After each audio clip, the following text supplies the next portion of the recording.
عمركم كده صحيتوا الصبح وقررتوا ان انتوا الصبح هيبقى اليوم ده اكتر يوم انتاجية عندكم وهتعملوا فيه حاجات كتير، وفجأة بتلاقوا الساعة جت 10 بالليل وانتوا مش عارفين اصلا الوقت ده كله بتاع اليوم ضاع في ايه؟ او حتى بيبقى عندك مليون حاجة كاتباها عايزة تعمليها وبيجي اليوم ما بتبدأيش في ولا حاجة فيهم وبيضيع اليوم وبيخلص على كده وبنرجع تاني يوم نكرر نفس الغلطة ونقول انا هبدأ بكرة وما ببدأش. الحقيقة احب اقول لكم ان كلنا وقعنا في الغلط ده وانا منكم، فجاي اساعدكم اقول لكم ازاي اصلا نكنترول الوقت بتاعنا ونتحكم فيه وننظمه.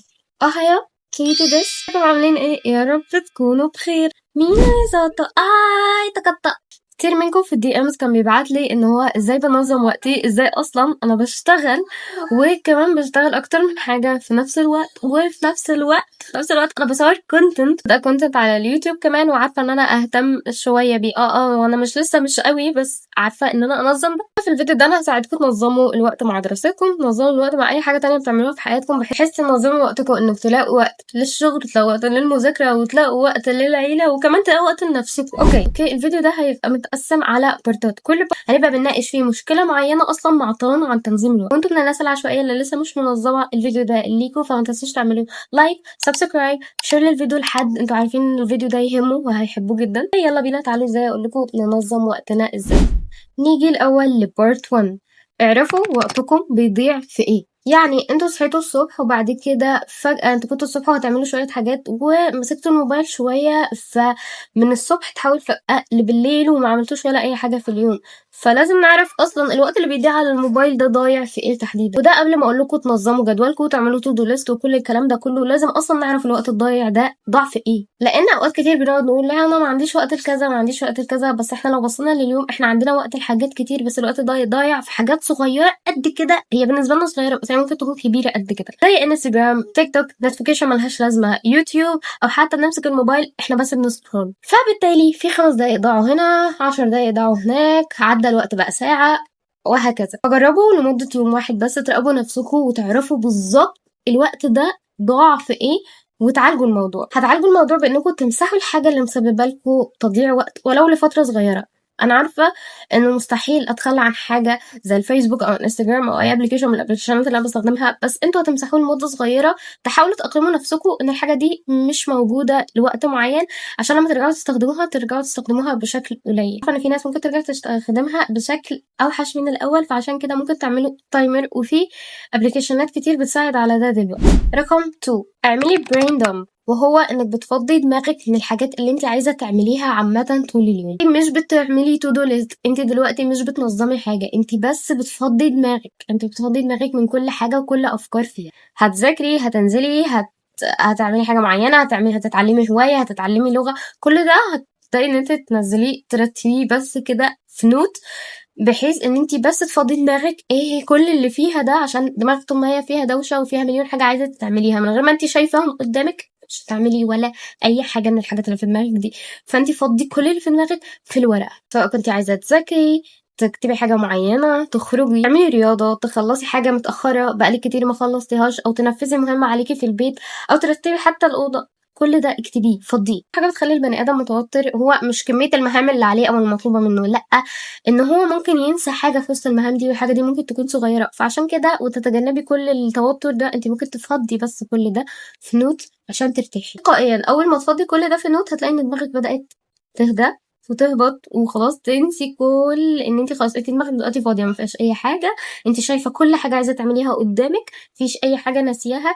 هنخش بقى على اللي بعدها، وهي ان احنا نبدا ننظم. هتبداوا وقتها ان انتوا تعملوا تو دو ليست او جورنالينج او اي حاجه صغيره، او لو حتى تعملوا تو دو ليست صغيره. ودي الحاجه اللي انا بفضلها جدا، ان انتوا تعملوا تو دو ليست صغيره اللي هي ستيكي نوت دي، وحطوها قدامكم في اي حته انتوا دايما شايفينها، عشان تفتكروا ان دي مهام انتوا كان لازم ان انتوا تخلصوها النهارده. حاجه مهمه قوي وانتوا بتعملوا تو دو ليست، مش كل حاجه مهمه، مش كل حاجه كتبتوها فضيتوها من دماغكم مهمه ولازم تتعمل في اليوم ده النهارده. يعني مثلا انتوا بتيجوا في التو دو ليست او خلاص الحماس بياكلكم ان انتوا خلاص مسكتوا الورقه هتكتبوا 15 حاجه تعملوها في اليوم، وفي الاخر اصلا انت بتلاقي نفسك في الاخر ممكن ما تكونيش عملتي ال15، ممكن تكونيش عملتي 3 حتى منهم، وهتلاقي ان برضو اليوم ضاع وانت ما عملتيش اي حاجه. ليه؟ عشان انت حطيتي على نفسك مهام قد كده انت ممكن تكونيش قدها في الوضع الاول. يعني احنا لسه بنحاول نهيئ نفسنا لتنظيم الوقت، فما نخشش بحاجات كتيره الاول، 3 حاجات بس من كل الحاجات دي هي اللي مهمة في اليوم ده، وبعدها أخلّص اللي بعدهم في يوم تاني عادي. فهتختاري لنفسِك بس 3 أولويات، 3 أولويات أنتِ هتخلّصيهم في اليوم ده.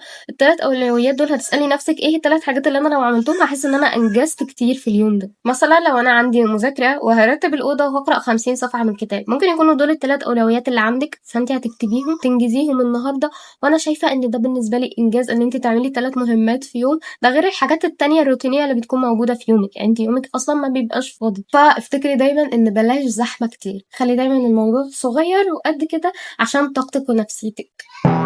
حددي وقت بس ما تحدديش وقت بالدقيقة، حددي وقت كل نص ساعة لأي حاجة معينة، ابدأي بنص ساعة وبعد كده كتري لساعة، ساعة وأكتر لحد ما تتعودي على الروتين اللي انت عملتيه لنفسك الجديد. يستحسن اصلا لو انتوا بتبدأوا لسه تنظموا وقتكم ما تبدأوش ان انتوا تحددوا تايمر معين لحاجة معينة. التايمر ده مثلا انا هقعد اذاكر ياباني ساعتين، فمش هتحصل، مش هتذاكروا ياباني ساعتين، انتوا اصلا في اول نص ساعة هتزهقوا. فحددوا ولو حتى تلت ساعة، تلت ساعة اقل حاجة او ربع ساعة انا هذاكر فيهم ياباني، على ما تتعودوا. وكل ما تدخلوا اكتر في حكاية تنظيم الوقت ده او في الروتين تحديدا لو حاجة هتتكرر معاكم كل يوم ان انتوا علوا الوقت. بارت 5 اللي عايزة اقول لكم فيه اعملوا تايم بلوكينج، حددوا كل حاجة بالدقيقة او بالثانية انتوا حاسبين هتعملوا ايه. لا اعملوا مثلا انه مثلا من الساعة كذا لحد الساعة كذا انا هكون قاعدة بذاكر فترة ولو ساعة بالكتير قوي، تاخدوا الساعة دي راحة، مش بس راحة، انتوا هتعملوا فيها راحة وهتعملوا حاجة بتحبوها، سواء تتفرجوا على فيلم، تتفرجوا على مسلسل، اي حاجة تفصلوا بس من المهمة او الانجاز اللي انتوا بتعملوها في اليوم. مثلا انا هصحى بدري من الساعة 9 لحد الساعة 11 انا هكون قاعدة بذاكر، من الساعة 11 لحد الساعة 12 انا هكون قاعدة بفطر وبتفرج على حاجة انا بحبها. يكون عندكم مي تايم في اليوم كله، فانا مضطرة اعمل ايه في الفترة دي، بس مش مضطرة ان انا اخلصها في دقيقة معينة، بس عارفة ان الفترة دي انا هكون بعمل فيها كذا. وخلال الفترة اللي انتوا بتنفذوا فيها المهمة دي لو انتوا حاسين ان انتوا من الناس اللي بتتشتت بسرعة، فانتوا ممكن تستخدموا تقنية بومودورو. هي بتكون 25 دقيقة تركيز، 5 دقايق راحة، وبعد كل 4 جولات بتزيد، يعني 15 30 دقيقة راحة لحد ما بتخلصوا المهمة اللي انتوا بتعملوها كلها. تكون مناسبة جدا للناس اللي في امتحانات او عندها مذاكرة طويلة طول اليوم، هتبقى مناسبة جدا ليكم. خلوا الموبايل بتاعكم بعيد عنكم في المهمة اللي انتوا بتنفذوها ومحتاجة منكم تركيز. الموبايل هو اسرع وسيلة للتشتت، ساعات هو اللي بيستخدمنا مش احنا اللي بنستخدمه، وده حاجة احنا لازم نحد منها. لو محتاجة استخدمه بقفل النوتيفيكيشن عشان ما اشوفش اي نوتيفيكيشن ملهاش اي لازمة ممكن تقطع تركيزي. ممكن كمان تسألوا نفسكم سؤال بسيط وانتوا بتفتحوا اي اب عشان يشتتكم، هو انا داخلة الاب ده اعمل ايه؟ لو لقيتوا ان انتوا مش داخلين تعملوا اي حاجه مفيده اقفلوا التليفون واركنوه في جنب. الموبايل ده اكبر لص للوقت في حياتك، حرفيا بيسرق مننا كم وقت قد كده واحنا ممكن نخلص فيه حاجات كتيره جدا. تسويف وازاي خلاص منه، في ناس كتير بتقعد تعمل سيف لحاجات انها تعملها طول اليوم او تنفذها، وفي نفس الوقت لما بتبداش تعمل حاجه. فابداوا بخطوه صغيره، الخطوه الصغيره والخطوه الاولى هي بتبقى اصعب خطوه. صدق مثلا هديكم مثال على حد اللي هو انا اصلا عشان اصور لكم بيبقى الموضوع واخد مني مجهود كبير، لان حرفيا لسه هقوم البس واحط ميك اب وافتح الكاميرا وافتح الاضاءه عشان خاطر اصور، يعني بكون ممكن اكون مجهزه السكريبت ومجهزه كل حاجه، بس هي الخطوه التقيله كلها في ان انا اقوم واتحرك من مكاني والبس. انا بقول لنفسي ان انا هقوم البس بس مش هعمل اي حاجه، بوهم دماغي ان انا بس قايمه البس، انا مش هعمل اكتر من كده. مجرد ما بقوم بلبس بلاقي نفسي بقيت الحاجه بتكون ورا بعضها لحد ما بلاقي نفسي قاعده قدام الكاميرا بصور لكم زي دلوقتي. فهي الخطوه الاولى بتكون اتقل خطوه غالبا، فانتوا خدوا بس الستيب الاولى، بعد كده هتلاقوا كل حاجه بتجري وراها. فتعالوا على نفسكم وقوموا خدوا اول ستيب هتاخدوها.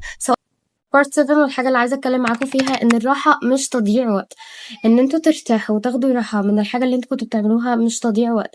او حتى لو لقيتوا في يوم انتوا ما عملتوش فيه اي حاجة غير ان انتوا بس فطرتوا وكلتوا وعملتوا حاجات في يومكم بسيطة خالص تكاد لا تذكر ومش قادرين تعملوا اكتر من كده، ده طبيعي وارد جدا لان احنا بني ادمين ومحتاجين راحة، وساعات بنحس ان احنا فاصلين مش قادرين نعمل اي حاجة، فممكن ناخد يوم راحة عادي تستغني عن التليفون وما تعمليش اي حاجة غير ان انت بس تشوفي وقت لنفسك، تقري في كتاب او تعملي فيه حاجة بتحبيها، ده عادي ووارد جدا. غير الايام التانية اللي انت بتخصصي فيها وقت لنفسك، لا اليوم ده لو عايزة انه كله يكون لنفسك عادي، تاخدوا بريك اجازة عادي، كلنا بناخد اجازة من حاجات كتير في حياتنا. بارت 8 ابدأي بحاجة أو حاجتين بعد كده زودي عليهم. زي ما قلت لكم إن احنا مينفعش نحط 15 هدف أو 20 هدف في يوم واحد، احنا ممكن نحط 2، وبعد ما نتعود على الحاجة دي إن هي موجودة في يومنا بشكل دايم ممكن ازود عليها بقى حاجات تانية كده. لو هنتعلم لغة او هنتعلم مهارة جديدة ودي حاجة محتاجة وقت ومحتاجة انها تكون في روتيننا، فانا احنا ممكن نزود عليها حاجات بسيطة خالص احنا هنعملها ممكن ما نرجعش نعملها تاني كل يوم. دايما اعملي تخطيط اسبوعي مش تخطيط شهري. بلاش التخطيط الشهري وان انا هعمل في الشهر ده كذا وكذا وكذا وكذا، لا خليها اسبوعي وقسمي ايام اليوم كده قدامك. انت هتعملي النهارده يوم الاحد هتعملي كذا، النهارده الاثنين هتعملي كذا، النهارده الثلاثه هتعملي كذا. لو ما قدرتيش كل اسبوع ان انت تعملي تخطيط اسبوعي، خلاص خليها كل يوم تو دو ليست كده قبل ما تنامي. بس انا عارفه ان الموضوع ده ساعات بننسى، عشان كده بقول اعملوا تخطيط اسبوعي. خلي يوم بس واحد في الاسبوع هتخططي فيه للاسبوع كله انت هتعملي ايه، عشان بدل ما كل يوم تخططي، لا انت خلاص اختصرتي على نفسك، انت كده كده مخططه للاسبوع كله. في ابلكيشن كتير بيساعدوا على الموضوع ده ومنهم نوشن. انا عارفه ان النوشن صعبه قوي قوي، وانا كنت من الناس بجد اللي كانت بتستصعب انا كنت من الناس اللي بجد كانت بتستصعب ان هي تشتغل على نوشن، بس بعد ما حملته واستخدمته فهمت فيه شويه ولقيت ان هو بينجز معايا في حاجات كتيره جدا، بينظم لي حاجات كتيره جدا تحديدا في موضوع التخطيط الاسبوعي ده. لو خلاص انت قررتي ان انت او قادره ان انت كل يوم تعملي قبل ما تنامي تو دو ليست، خلاص تمام اعملي تو دو ليست قبل ما تنامي. ودايما خلي تو دو ليست بالليل، خططي بالليل لليوم اللي هتعمليه الصبح، لانك لو صحيتي الصبح انت ممكن ما تعمليش تو دو ليست بتاعتي الصبح اصلا واليوم تضيع وتبداي من الاول تاني. وبس كده. انا عارفه ان الفيديو يكاد قصير شويه، بس في حاجه انا حابه اقولها لكم. تنظيم الوقت مش انك بس تملي كل دقيقه في يومك بحاجه بتعمليها، تنظيم الوقت هو انك تعرفي ايه اللي يستحق وقتك وايه لا. وعلى فكره مش لازم خالص ان كل ايامنا تبقى بيرفكت، في ايام هتنجزي فيها حاجات كتيره قوي، وفي ايام هتلاقي ان انت بجد مش قادره تعملي غير حاجه واحده بس، او مش هتعملي خالص. المهم ان احنا بعد ما بنقع بنقوم تاني وبنرجع تاني نعمل الحاجات، والشغف والحاجات يرجع لنا ونعمل كل الحاجات اللي احنا بنحبها. وبس كده. لو الفيديو عجبك ما تنسيش اللايك، سبسكرايب، شير مع حد انت عارفه ان الفيديو ده اكيد هيهمه. ما تنسوش كمان تقولوا لي ايه اكتر حاجه كانت بتضيع وقتكم، وانا هقرا الاجابات واشوف ايه هي اكتر حاجه بتكرر، وهحاول ان انا ارد على الكل. بجد بشكركم على كل الدعم، بشكركم على كل المسجات التحفه، سواء على الدي ام بتاع الانستجرام، سواء على الدي ام بتاع تيك توك، سواء على الكومنتس بتاعت الشات، سواء على حتى كومنت على اليوتيوب. انا بجد ممتنه لكل حد خد من وقته وكتب كومنت بسيط كيوت شبهه عشان يفرحني. وبس كده. اشوفكم الفيديو الجاي وزنا.